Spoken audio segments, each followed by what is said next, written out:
자, 오늘 우리에게 주신 하나님의 말씀은 창세기 15장이 기본 베이스인데요. 앞에 나오는 요 구절들만 함께 볼게요. 우리 한 목소리로 함께 봉독합니다. 시작. 이후에 여호와의 말씀이 환상 중에 아브라함에게 임하여 이르시되 아브라함아 두려워하지 말라. 나는 내 방패요 너의 지극히 큰 상급이니라. 아브라함이 이르되 주 여호와여 무엇을 내게 주시려 하나이까? 나는 자식이 없사오니 나의 상속자는 이 다메섹 사람 엘리에셀이니이다. 그가 이르되 주 여호와여 내가 이 땅을 소유로 받을 것을 무엇으로 알리이까? 아브라함이 그 모든 것을 가져다가 그 중간을 쪼개고 그 쪼갠 것을 마주 대하여 놓고 그 새는 쪼개지 아니하였으며 해가 져서 어두울 때에 연기나는 화로가 보이며 타는 횃불이 쪼갠 고기 사이로 지나더라. 아멘. 하나님의 구원 약속은 결코 파기할 수 없기 때문에 하나님의 구원 역사는 결코 끝나지 않았다. 이것이 성경 전체의 주제입니다. 계속 반복되는 주제인데 우리는 이 이야기를 지금 계속하고 있습니다. 그러면서 오늘을 사는 우리에게 주시는 하나님의 말씀을 듣고 있지요. 예수님을 통해 우리의 죄를 용서해 주시고 구원해 주신 하나님의 사랑은 이미 태초에서부터 시작되었다라고 하는 것을 아담과 하와 그리고 가인을 통해서 살펴보았고요. 노아의 때부터 결코 끝나지 않은 하나님의 사랑을 언약으로 주셨다 하는 것을 우리 지난 주일날 확인을 해보았습니다. 요즘 아침 바람이 참 좋습니다. 그렇죠? 가을입니다. 계절의 변화와 밤낮이 바뀌는 것은 인간으로 하여금 영원한 언약을 확인하라고 주신 것이다. 선물이다. 증표다. 라고 하는 것 지난 시간에 우리는 배운 바가 있습니다. 하나님의 섬세한 배려인 것이지요. 하늘에 띄우신 활, 즉 무지개는 무엇입니까? 영원한 언약을 내가 기억할게 라고 하는 하나님의 의지 표명. 그러니까 하나님 자신을 위해서 하늘에 띄우신 것이 무지개다라고 하는 것 지난 시간에 또한 배웠습니다. 자, 여기까지가 노아 홍수를 앞두고 그리고 홍수 후에 하나님께서 노아에게 주신 영원한 언약에 관한 지난 네 번째 설교가 되겠습니다. 자, 오늘은 다섯 번째인데요. 성경에 기록된 언약에 해당하는 단어 베리트 혹은 베리트라고 하는 이 단어는요, 일상생활에서 사용할 때는 약속입니다. 약속. 그냥 약속. 그런데 법적으로 이 단어를 사용할 때는 무엇이다? 계약입니다. 서로 계약을 맺는 것, 이것을 베리트라고 합니다. 고대 근동에서는 쌍방 간의 계약을 버릿 혹은 베리트라고 그렇게 불렀습니다. 창세기 9장 8절부터 17절에 7번이나 등장하는 언약, 여러분의 성경에 동그라미를 해 놓으셨을 거예요. 이 단어는 6장 18절에 가장 먼저 등장하죠. 내용을 보면 무엇입니까? 하나님께서 땅에 비를 내리시기 짧게는 70년에서 80년 전에, 길게는 120년 전에 노아에게 언약을 주셨다 하는 것이 6장 18절이 이야기하고 있는 거예요. 하나님이 노아에게 주신 언약의 내용은 무엇입니까? 다시는 인간의 죄로 인하여 땅을 심판하지 않겠다 하는 것이 노아에게 주신 언약의 말씀입니다. 그런데 이 약속과 함께 정말 중요한 것이 하나가 더 있으니 그것은 생육하고 번성하라 라고 하는 축복의 명령입니다. 이것이 언약이 담고 있는 가장 중요한 것이에요. 노아의 홍수 이야기에 창조 이야기에서 사용한 용어들이 대거 들어와 있다라는 말씀을 드렸죠. 창조 이야기에서 사용한 용어들이 대거 들어와 있는데 그 모든 단어들, 용어들 중에 가장 중요한 것이 무엇이냐? 생육하고 번성하고 충만하라 라고 하는 내용이거든요. 이것이 핵심적인 축복의 약속, 그 언약의 내용이 되겠습니다. 사랑하는 성도 여러분, 하나님의 약속은 결코 파기되지 않기 때문에 악한 인류를 홍수로 심판하시되 첫 창조 때 주신 선하신 계획을 철회하지 아니하신 거예요. 첫 창조 때의 남자와 여자에게 주신 축복이 바로 생육해라, 번성해라, 땅에 충만하라 하는 것이거든요. 그런데 하나님의 이 약속은, 축복은요, 결코 파기되지 않아요. 그러하기 때문에 인간이 아무리 심각한 죄의 도가니 속에 빠져 산다 하더라도 이 약속은 여전한 거예요. 그래서 노아에 대해 이 약속을 하나님은 똑같이 동일하게 노아와 그리고 그 시대 사람들에게 주셨다 하는 말씀이죠. 그래서 9장 16절은 이 언약을 어떻게 부르느냐? 영원한 언약이라고 부르는 거예요. 하나님의 언약은 영원함을 믿으시죠? 아멘. 노아와 맺으신 영원한 언약은 세월이 흘러 아브라함 때에 다시 등장을 합니다. 그 사이에 무슨 일이 있었습니까? 노아와 그 다음에 아브라함 요 사이 시대에 무슨 일이 있었습니까?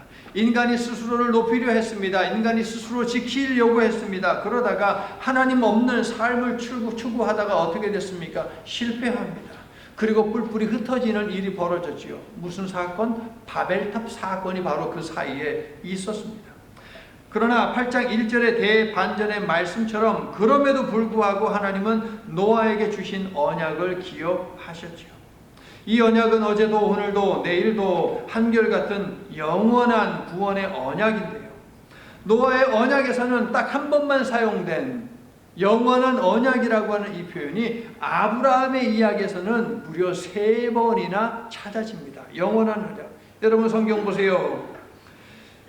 17장에 있어요. 7절에 영원한 언약이 있죠. 네모박스. 13절 보시면 또 영원한 언약이 있습니다. 네모박스. 19절에 보면 또 영원한 언약이라는 표현이 있습니다. 3번이나 적혀 있어요. 숙제를 내드릴게요. 1절부터 9장 1절부터 17절에 있는 말씀을 보게 되면 언약이라고 하는 그 단어는 7번 등장하죠. 그런데 17장으로 넘어가서 여러분이 읽게 되면 언약이라는 단어가 무려 13번이나 등장을 하는 것을 확인을 할 수가 있습니다. 이거 숙제로 내드리니까 여러분이 집에 가셔서 한번 찾아보시길 바랍니다. 자, 오늘 본문 15장에서 여호와께서는 아브라함과 언약을 체결하시는데 이 언약은 어떤 언약이다? 영원한 언약이다 라고 하는 것을 여러분 머릿속에 쏙 넣으세요. 아브라함에게 주신 언약은 영원한 언약이다. 노아와 동일합니다. 노아에게 주신 영원한 언약의 내용 가운데 가장 중요한 것이 무엇이라고 말씀드렸어요? 생육하고 번성하고 땅에 충만하는 것. 이것이 핵심적인 내용이에요. 아브라함은 이 축복을 약속으로 그렇다면 받았을까요, 여러분? 여호와 하나님과 아브라함의 첫 만남을 적고 있는 창세기 10장 2절 말씀을 보게 되면 하나님께서 아브라함에게 이 약속을 주십니다. 3가지 축복을 약속하시는데요. 첫 번째, 큰 민족, 2번째, 복의 근원, 3번째, 땅. 이 3가지를 약속으로 주십니다. 그런데 이 가운데에서 자, 많은 자손, 그 다음에 복의 근원이 되게 할게, 그 다음에 땅 줄게. 이 3가지 중에 아브라함의 관심을 사로잡은 것은 무엇이었을까요? 첫 번째입니다. 많은 자손이에요. 이유는 아브라함에게는 자식이 하나도 없었거든요. 그러니 하나님이 3가지 약속을 하셨을 때 나머지 2개는 안 들렸을 거예요. 아마도 1가지. 첫 번째 하나님께서 주신 것. 큰 민족을 이루게 해줄게. 즉 많은 자손이 너에게 있게 해줄게라고 하는 이 약속. 이것이 머리에 확 박히지 않았겠습니까? 자, 하나님께서 그렇다면 많고 많은 사람들 가운데 왜 아브라함을 선택하셨을까요? 17장 1절을 보게 되면 이유가 찾아집니다. 그가 하나님 앞에서 행하는 완전한 사람이었기 때문에. 6장 9절 노아를 선택하신 이유하고 똑같지요, 여러분? 하나님 앞에서 행하는 사람을 하나님은 의로운 사람으로 불러주신다. 완전하다라고 하는 것은 도덕적, 윤리적으로 흠이 없다라는 그런 의미가 결코 아닌 것 여러분 아시죠? 노아의 삶을 통해서 확인했듯이 부족하더라도 하나님의 말씀이라면 내가 믿고 순종하겠습니다. 이것이 바로 하나님 앞에서 온전한 거예요, 여러분. 이것이 하나님 앞에서 의로운 것이거든요. 하나님의 말씀을 청종하고 준행함으로 하나님이 선택하는 1순위 성도가 바로 저와 여러분이 될 수 있기를 예수님의 이름으로 축원합니다. 믿고 순종하면 하나님께서 믿고 일을 맡기세요. 믿고 물질도 주시고요. 믿고 건강도 주시고요. 믿고 장수도 주세요, 여러분. 아멘이세요. 믿고 순종할 때에. 12장은요, 아브라함이 하나님의 선택을 받았고 하나님의 말씀에 즉각 순종했다고 보도를 하지요. 그런데 12장을 우리가 잘 보아야 합니다. 아브라함에게 어떠한 증거도 나타나지 않았습니다. 땅을 약속하셨습니다. 그런데 어디로 가라는 말씀을 일치하지 아니하십니다. 많은 자손을 약속해 주셨습니다. 그러면 그날 이후로 와이프가 임신을 해야 되지 않습니까? 웬걸요, 임신도 하지 않았습니다. 그러나 아브라함은 12장 4절, 이 눈에 아무 증거 아니 배워도 주의 확실한 약속의 말씀을 붙들고 나아갔다는 거예요, 여러분. 이동에 들어간 세겜 땅에서는 어떻게 했습니까? 12장 7절을 보니까 가나안 땅을 주겠다는 말씀을 들은 후에 12장 7절 그곳에 제단을 쌓았습니다. 베델과 아이 사이 한 곳에서도 12장 8절 여호와께 제단을 쌓았고 그 다음 뭐 했대요? 12장 8절 여호와의 이름을 불렀다라고 되어 있죠. 여러분 창세기 4장 26절을 보면 에노스가 등장하는데 중요한 인물입니다. 왜 중요해요? 여호와의 이름을 처음 부른 사람이 바로 에노스예요. 아담과 하와가 아닙니다. 아벨도 아닙니다. 에노스, 성경의 기록에 따르면 여호와의 이름을 가장 먼저 부른 사람은 바로 에노스입니다. 그러니까 노아의 홍수 이후에 여호와의 이름을 가장 먼저 부르고 찾은 사람이 누구다? 아브라함이다 라고 하는 것을 우리가 알 수 있는 것이죠. 하나님께서는 이러한 아브라함을 축복의 통로로 삼으시겠다고 약속하셨는데요. 자, 12장 3절을 여러분이 좀 읽어주세요. 12장 3절 시작.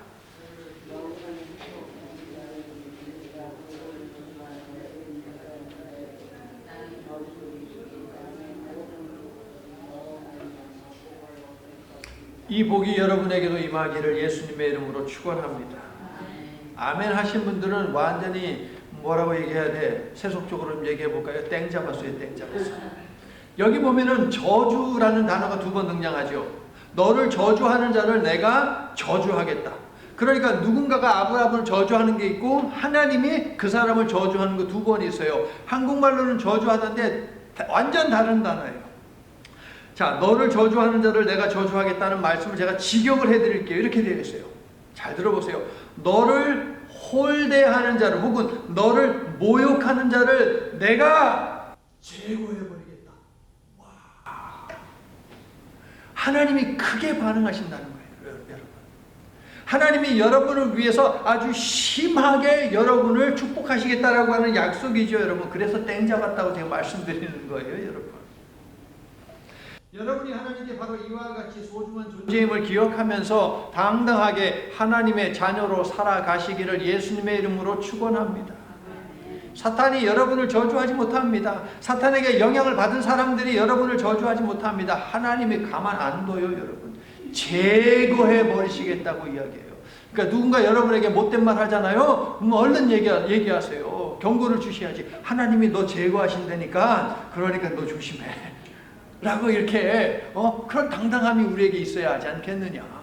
물론 그 사람이 듣고서 별 미친 소리 다 안 해 라고 하는지 몰라도 맞아요. 우리는 하나님께 미친 사람 아닙니까? 아멘이세요? 이런 믿음이 필요한 거예요, 여러분. 잠언서 29장 25절을 보게 되면 사람을 두려워하면 올무에 걸리지만 여호와를 의지하는 자는 안전할 것이다 라는 말씀이 있어요. 그런데 아브라함이 사람을 두려워해서 올무에 걸린 일이 두 번이나 있는 것 여러분 아시죠? 사람이 두려워가지고 자기 와이프를 갖다가 내 시스터야 라고 속이지 않았습니까? 그래서 다른 남자의 품에다가 이렇게 그냥 넣어줬잖아요, 여러분. 뿐만 아니라 기근을 피해 독단적으로 이집트로 내려가기도 했습니다. 하나님이 내려가라고 안 했어요. 하나님이 원하시는 것은 그만 내려가는 거예요. 가나안 땅에 있어야 돼요. 근데 완전히 저 밑에까지 내려갔어요. 뭐 때문에? 기근 때문에. 하나님께 의롭고 완전한 것은 다른 의미다라고 하는 그것을 아시겠죠, 여러분? 하나님 앞에서 아브라함은 의롭게 행한 사람이에요. 그런데 그 의미가 다른 거예요. 아브라함은 연약하고 부족하고 못난 사람이었지만 믿음의 조상이라 불리는데 그 이유는 무엇이냐? 그에게는 돌이킴이 있었다는 것이죠. 하나님이 알려주시면 깨닫게 하시면 돌이키는 믿음이 그에게는 있었다. 겁 많던 아브라함이 어떻게 했습니까? 318명의 사병을 데리고 4개의 나라가 연합해서 군대를 이루고 있는 거기를 향해 돌진에 들어가지 않았습니까? 말이 됩니까, 여러분? 이거는 꼭 뭐냐면은 여러분 그 모닥불을 딱 피우면은 나방들이, 불나방들이 그 모닥불 안으로 막 들어가는 거 여러분 보신 적 있죠? 들어가서 어떻게 돼요? 근처에 가면 벌써 그냥 날개가 타가지고서 픽 떨어져서 죽게 되는 거 여러분 보지 않았습니까? 바로 그거예요. 불나방처럼 불 속으로 들어가는 것하고 다르지 않아요. 318명밖에 없습니다. 아브라함 포함해서 319명. 그리고 저쪽은 셀 수 없이 많아요. 수십만의 훈련받은 군인들이 있다고요. 그런데 그들과 싸우겠다고 들어갑니까, 여러분? 얼마나 어리석습니까? 그런데 이것은 무모하거나 어리석은 것이 결코 아니죠. 14장 22절을 보면 아브라함은 천지의 주인이신 지극히 높으신 하나님으로 인해 승리했다고 믿고 있습니다. 그래서 소돔 왕이 전리품을 준다고 해도 하나님의 영광을 위해서 그는 받지를 않았습니다.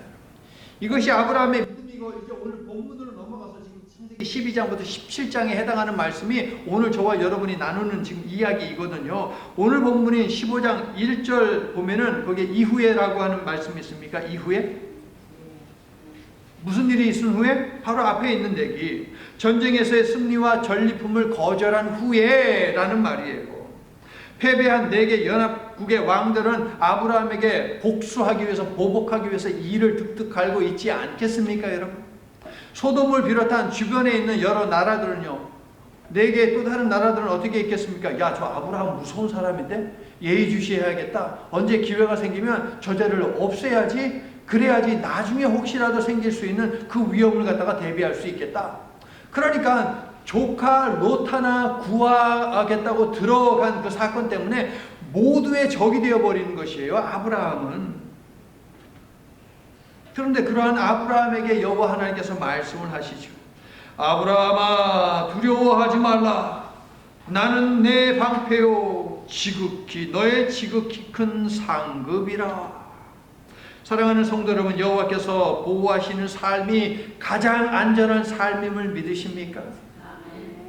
여호와께서 공급하시는 삶이 가장 풍족한 삶인 것도 믿으시면 아멘 합시다. 여호와께서 여러분의 방패, 여러분의 큰 상급이 되어서 여러분을 지켜주시고 여러분의 필요를 채워주시기를 예수 그리스도의 이름으로 간절히 축원합니다. 자, 메소포타미아 고향에 있을 때 여호와께서 약속하신 것을 아브라함이 어찌 잊을 수 있었겠습니까?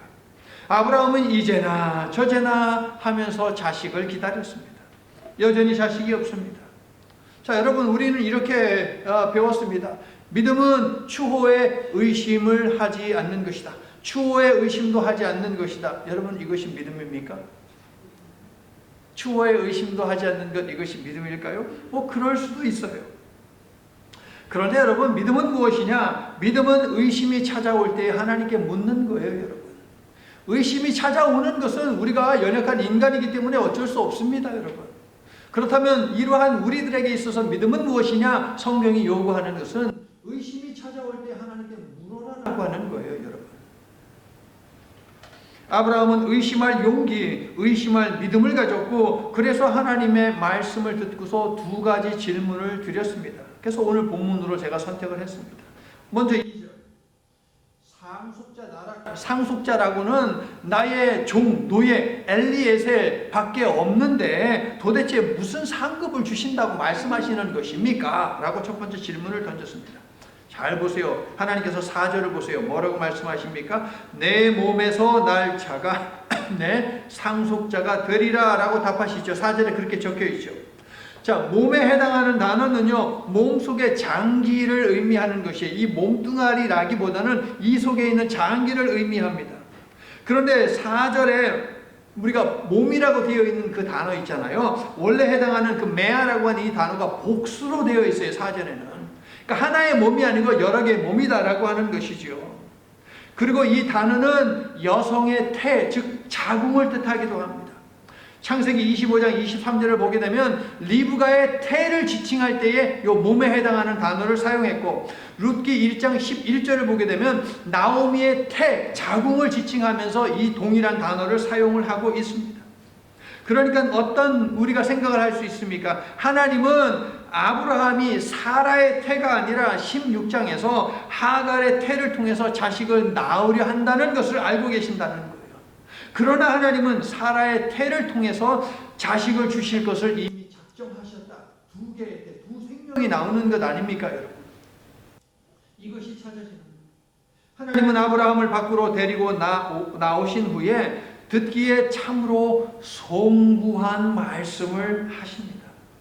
그런데 여러분 5절을 보세요. 아무리 찾아봐도 송구한 말씀이 찾아집니까? 5절에? 우리말 성경에서는 절대 안 찾아집니다. 영어 성경에서도 안 찾아집니다. 직역을 하면 이렇습니다. 제발! 하나님이 말씀하시는 거에 인간을 향해서 제발! 하늘을 보아라. 별들을 셀 수 있는지. 왜 송구한지 아시겠죠? 아브라함이 자식을 기다리다 지쳐 있는 것을 하나님은 아시기 때문에, 또 하나님은 하갈을 통해서 아브라함이 자식을 낳으려고 하는 것도 아시기 때문에, 그만큼 지쳐 있는 것을 아시기 때문에 하나님께서는 하늘의 별을 보여주시면서 하시는 말씀이 제발 하늘을 보아라 라고 말씀을 하시는 거예요. 저 별들처럼 셀 수 없이 많은 자손들을 주시겠다라고 약속을 하시죠. 이미 12장에서 하나님이 약속하신 부분이에요. 이것은 해변의 모래. 노아에게는 어떤 증표를 주셨습니까? 사시사철 밤낮이 바뀌는 것을 증표로 주셨고, 또 무지개를 증표로 주셨지요. 아브라함에게는 뭘 증표로 주시는 거예요? 하늘에 떠 있는 별들과 바다에 있는 그 해변에 있는 모래들, 이것을 증표로 주시는 거예요. 내가 틀림없이 너에게 준다. 하늘을 볼 때마다 기억하여라. 바다에 있는, 해변에 있는 모래를 볼 때마다 너는 기억해라. 내 약속은 틀림없다라고 하는 것이에요. 할렐루야. 저는 썸터 한미 장로교회에 와서 여러분을 만나 목회하는 것이 저를 향한 하나님의 사랑의 증표임을 믿게 되어서 이 말씀을 준비하면서, 평소에도 그렇게 생각하고 믿어왔지만 이 말씀을 통해서 아하, 내가 이곳에 와서 여러분을 만난 것이 하나님이 나를 사랑하신다라고 하는 증표구나 라는 것을 더더욱이 확신을 하게 되었다고요. 그리고 동시에 소망을 품게 되었습니다. 여러분이 저를 만난 것이 하나님께서 여러분을 사랑하신다라고 하는 그런 증표가 될 수 있기를 말입니다. 서로를 통해 하나님의 사랑을 확인하는 복된 관계를 이루며 신앙생활을 하는 썸터 한미 장로교회에 속한 모든 하나님의 백성들이 될 수 있기를 예수님의 이름으로 축원합니다. 얼마나 복되고 아름다운 것입니까? 서로를 볼 때마다 내가 당신을 만난 것은 하나님이 나를 사랑하신다는 증표입니다. 얼마나 복된 거예요. 인 집사님 그렇게 생각하세요? 저 만난 게 하나님 집사님 사랑한다는 증표예요? 옆구리 찔렀어요? 자, 하나님께서 인간에게 제발 제가 몇 번 했어요? 3번 했죠. 아브라함에게 3번 그렇게 말씀하세요. 성경에 총 4번 하나님이 인간에게 제발이라고 하시는데, 한 번은 모세에게 하셨고 무려 3번이나 아브라함에게 제발이라고 말씀을 하셨어요. 하나님께서는 아브라함이 조카 롯하고 헤어졌을 때 그때에도 제발이라고 말씀하시면서 너의 눈을 들어 동서남북을 좀 봐라고 하나님이 말씀하시죠. 롯이 더 좋은 땅을 차지해서 떠났다라고 생각하지 마. 동서남북에 보인 그 모든 땅을 내가 너에게 줄게 라고 하나님이 약속하셨거든요. 제발이라고 하시면서 13장 14절에 있어요. 그리고 22장 2절 말씀을 보게 되면 하나님께서는 내 아들, 내 사랑하는 외아들 이삭을 제발 데리고 모리아 땅으로 가라라고 말씀하세요.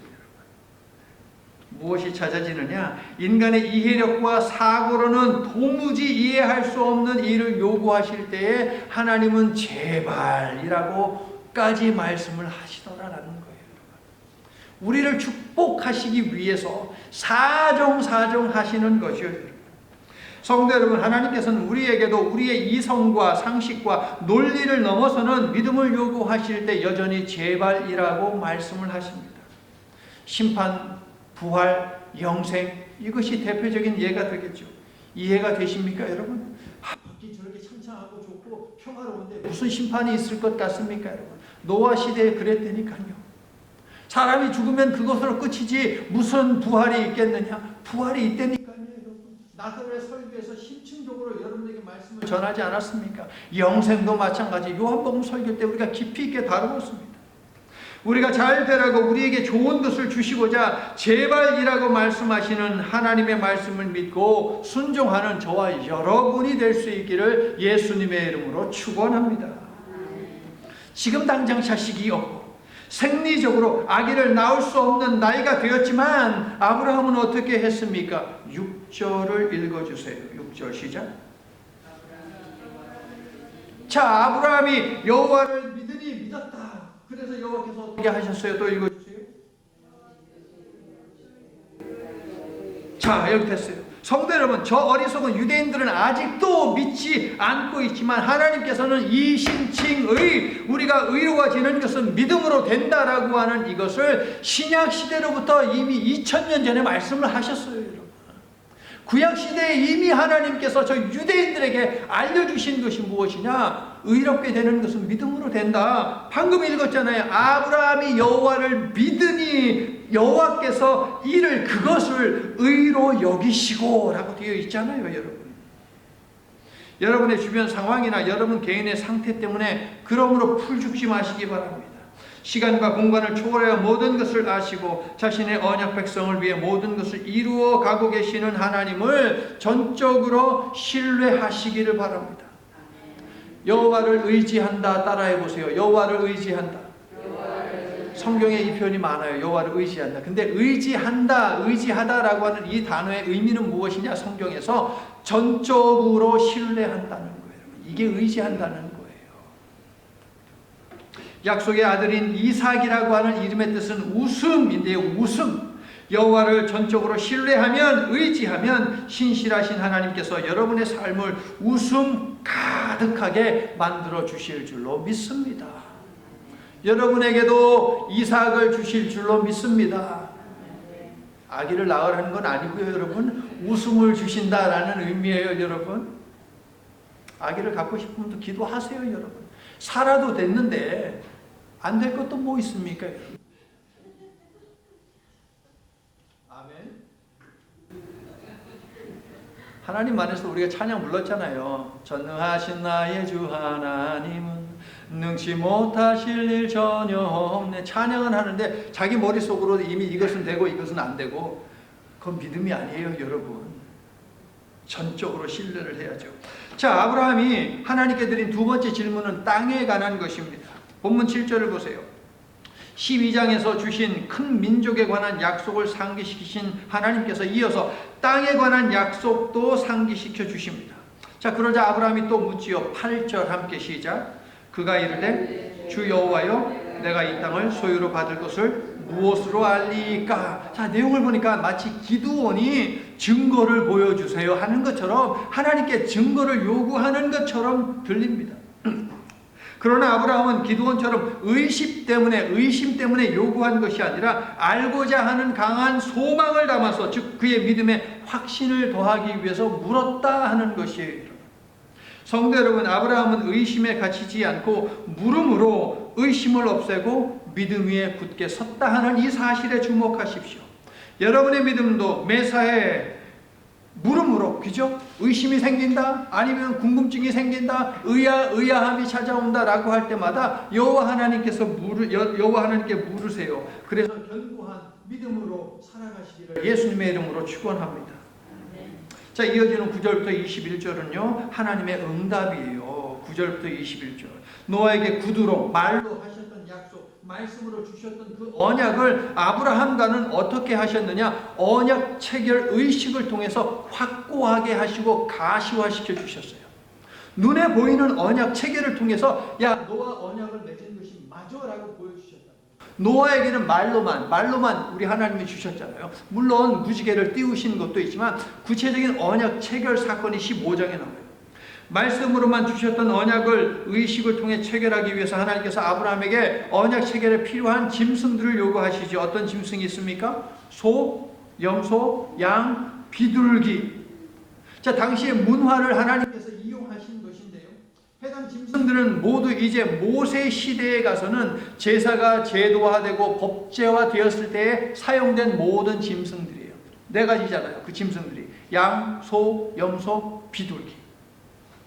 아브라함 시대에 제사가 보편화되었고요. 모세 시대에는 법제화되었다, 구체화되었다, 조직화되었다라고 하는 것을 우리가 좀 상식적으로, 우리 하나님 믿은 지가 좀 됐으니까 우리가 기억을 하자고요. 자, 재미있는 사실이 10절에 있습니다. 아브라함은 하나님께서 시키지도 않았는데 제물로 사용할 짐승들을 자기가 알아서 둘로 쪼갭니다. 그리고 반은 여기다 놓고 반은 여기다 놓고 또 새는 쪼개지 않은 상태로 두었어요. 당시 고대 사회가 사용하던 방법에 아브라함이 익숙해져 있었다라고 하는 것을 알 수 있는 대목이죠. 당시에 계약을 맺고자 하는 이 두 사람이요, 짐승을 가져옵니다. 자, 계약을 하고요. 그 다음에 계약서를 작성을 합니다. 그리고 짐승을 갖다 반으로 쪼갭니다. 하나는 여기, 하나는 여기다가 이렇게 쫙 놓는 거예요. 그래서 이 계약을 맺은 두 사람이 어떻게 합니까? 둘로 쪼갠 이 사이에 길이 있지 않습니까? 여기를 함께 지나가는 거예요. 그렇게 함으로 말미암아 계약이 성사되었다라고 하는 것을 알립니다. 왜 그렇게 하느냐? 둘 중에 한 사람이라도 계약서에 작성된 이 내용을 이행하지 않는 경우에는 저 둘로 쪼개진 짐승들처럼 저주를 받아서 그 짐승들처럼 될 것이다 라고 하는 차원에서 그러한 계약 체결 의식을 거행을 했던 거고요. 계약서에 역시 그것도 기록이 되어 있어요. 지키지 않으면 이 짐승들처럼 저주를 받는다, 둘로 쪼개진다라고 말이에요. 이렇게 함으로 계약이 성사되었으니 계약을 맺는 하나님과 아브라함은 무엇을 해야 합니까? 두 분이 손잡고 둘로 쪼개진 이 사이를 마치 그냥 결혼하듯이 딴딴따단 하면서 지나가야 돼요. 자, 하나님이 그렇게 하셨죠. 아브라함과 함께 그 쪼개진 짐승 사이를 싹 지나가셨죠. 여러분 고개로 한번 반응을 해보세요. 이렇게 하면 안 돼요, 여러분. 이렇게 하면 안 돼요. 제가 함정을 좀 봤어요. 이게 아니고 이렇게 해야 돼요. 아니라고 여러분 대답해야 돼요. 12절 보세요. 12절. 아브라함이 거기 지나갔습니까? 아니요. 여호와 하나님께서 홀로 지나가셨습니다. 여호와 하나님께서는 아브라함에게 의무 사항을 지워 강요하지 아니하시고 쉽게 말하면 혼자서 계약서에 도장을 찍으신 것이에요, 여러분. 아브라함은 태초의 사람 아담이 하나님께서 그를 축복하며 하와를 만드실 때에 깊은 잠에 빠졌던 것처럼 아브라함은 깊은 잠에 빠져버리고 말았습니다, 여러분. 12절에 보이시죠, 여러분? 아브라함은 뭐 했어요? 잤어요, 여러분. 잠잤어요.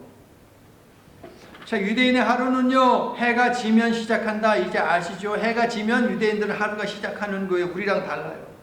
그러면 해가 졌습니다. 이 말씀을 보니까 해가 졌어요. 해가 졌으니까 새로운 날이 시작된 거예요. 언약 체결을 앞두고 있는 중요한 시간입니다. 솔개를 열심히, 그러니까는 이 동물의 사체를 갖다가 먹기 위해서 이 새들이 날아왔어요. 그때 열심히 그것을 쫓아냈어요. 감히 이 성스러운 것에 어디 그냥 입을 대려고 하면서 쫓아냈습니다. 그런데 아브라함이 깊은 잠에 빠졌습니다. 그런데 성경이 보니까 깊은 잠에 빠졌다가 아니고 깊은 잠이 임했다라는 거예요. 하나님이 주셨다는 것이죠. 하나님께서 아브라함으로 하여금 깊이 잠들게 하신 것인데 이유는 무엇이라고 나옵니까? 큰 흑암과 두려움 때문입니다. 기록이 되어 있죠. 아브라함이 이것을 감지했는지 감지하지 못했는지 알 수 없고 이것을 감당할 만한 믿음이 있었는지 없었는지도 알 수 없습니다. 그러나 확실한 것은 무엇입니까? 두려움으로 가득한 어둠의 시간에도 하나님은 자신의 언약을 위해 일하신다는 사실입니다. 할렐루야. 그래서 하나님의 언약은 어제도 오늘도 내일도 한결같은 영원한 언약인 것입니다. 아멘이세요. 우리가 잠잘 때에도 하나님은 언약을 지키시고 우리가 일할 때에도 하나님은 언약을 지키시고 우리가 딴짓할 때에도 하나님은 언약을 지키신다. 그래서 영원하고 한결같고 신실하고 변함이 없는 언약, 이것이 하나님의 언약인데 이 언약으로 하나님은 무엇을 하시느냐? 우리를 구원하시는 거예요, 여러분. 하나님께서는 두려움 가득한 흑암 속에서 첫째 아브라함의 미래 자손들에 대해서 말씀을 하십니다. 15장 쭉 읽어가면 그들과도 함께 하겠다는 약속의 말씀을 주셨고요. 둘째 홀로 계약을 체결하셨습니다. 둘이 함께 쪼개어 나는 짐승들 사이를 지나가야 했지만 17절 하나님은 홀로 지나가셨습니다. 성도 여러분, 아브라함과 체결하신 하나님의 구원 언약은 무조건적 언약을 체결하시다. 오늘 설교 제목 아닙니까? 하나님께서 솔선하여 일방적으로 무조건적으로 혼자서 의무를 짊어지신 언약입니다. 이것을 좀 고급스럽게 편무적 언약이라고 하거든요. 하나님은 모두가 잠든 시간에도 우리가 범죄한 때에도 우리에게 주신 구원 약속을 위해 일하시는 분이심을 믿고 그 하나님을 의지하시기를 예수님의 이름으로 축원합니다. 이제 말씀을 마칩니다. 오늘 본문에 등장하는 고대 근동의 계약 체결 방법은요, 쪼갠 짐승 사이를 함께 지나간 계약 당사자 가운데 누구라도 약속을 이행하지 아니하면 저주를 받아 쪼갠 짐승처럼 될 것임을 선명하게 보여주고요, 실제로 그러한 내용이 계약서에 적혀 있습니다. 하나님께서는 아브라함을 잠들게 하시고 홀로 쪼갠 짐승 사이를 지나가시는데, 이는 계약이 파괴될 때 하나님께서 친히 저주받는 당사자가 되시겠다라고 하는 의지 표명입니다. 여러분, 혼자서라도 계약을 성실하게 이행하실 것임을 확고하고 확실하게 의지를 표명하시면서 우리들에게 알려주시는 것이기도 하고요. 사랑하는 성도 여러분, 하나님께서는 영원한 언약으로 주신 구원 약속을 단 한 번도 수정하거나 중단하신 일이 없으십니다. 인간이 아무리 큰 죄를 지어도 하나님은 구원을 위해 쉬지 않고 일하시는 분이심을 믿습니까? 사도 바울은 성육하신 하나님의 사랑이 이와 같음을 알게 된 후에 이렇게 말을 했습니다. 그리스도께서 우리를 위하여 저주를 받으사 율법의 저주에서 우리를 속량하셨으니 기록된 바 나무에 달린 자마다 저주 아래에 있는 자라 하였습니다. 저주는 내가 받겠다 라고 하시며 쪼개어 나뉜 짐승들 사이를 홀로 지나가신 하나님은 2000년 후에 성육하시어 저주의 상징인 십자가에 오르셨습니다. 그렇게 하심으로 언약을 지속적으로 파괴하는 죄인들을 구원하고자 하는 한결같은 그리고 영원한 구원 의지를 보여주신 것이죠. 할렐루야. 하나님의 구원 약속은 결코 파괴되지 않았다. 하나님의 구원 역사는 그러므로 결코 끝나지 않았다. 성경은 이 사실을 다양한 이야기들 속에서 반복하여 증거하므로 모든 인간을 구원하고자 기록된 책입니다. 하나님의 은혜로 예수님을 믿어 이 사랑을 받은 성도 여러분, 하나님의 구원이 필요한 사람들이 세상에는 너무나 많이 있고 여러분의 주변에도 분명 많이 있습니다. 한결같은 하나님의 구원하시는 사랑이 담긴 언약을, 이 성경을, 십자가의 복음을 그러므로 전하시기를 바랍니다. 그래서 멸망하고 있는 여러분의 가족을, 멸망하고 있는 여러분의 친구를, 멸망하고 있는 여러분의 친척을, 멸망하고 있는 여러분의 이웃들을 구원하시기를 바랍니다.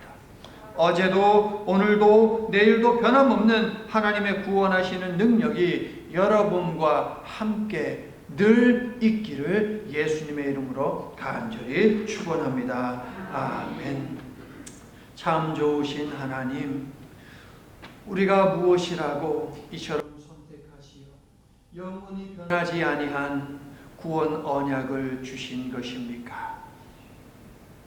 하나님을 믿는 그 믿음 보시고 주셨다라고 성경은 이야기하고 있는데, 하나님, 우리의 믿음이 참 부족합니다. 그렇기 때문에 하나님을 열심히 알기 위해서 말씀을 묵상하고 이처럼 예배를 드리고 있사오니, 날마다 하나님을 깊이 있게 알아가게 하시고 알려주시는 그 하나님을, 하나님의 사랑을 우리 주변에 있는 사람들에게 나누고 증거함으로 과거 우리처럼 멸망에 빠져가고 있는 사람들을 구원해낼 수 있는 저희가 될 수 있도록 주님 저희를 축복하시어 사용하여 주시옵소서. 예수님 이름으로 기도드립니다. 아멘.